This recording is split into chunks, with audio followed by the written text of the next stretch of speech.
So the best way, if you are a current JuicedSign customer, or even if you're a current Juiced customer in general, and you would like to start using JuicedSign, is you'd want to log into the Juiced cloud.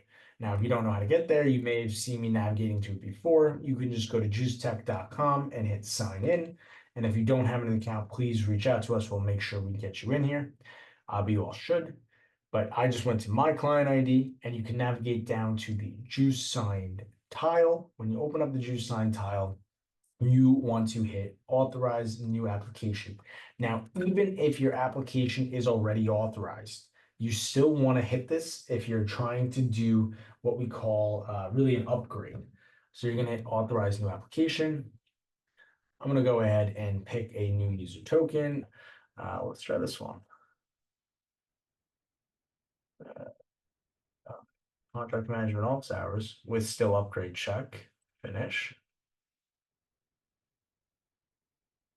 And it's taking a little longer, so I'm going to say I got it this time.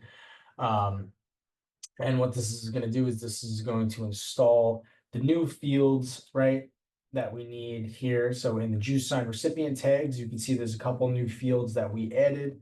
And in the document templates table, there's a couple new fields we added. Of course, launch tags configurator being the biggest one.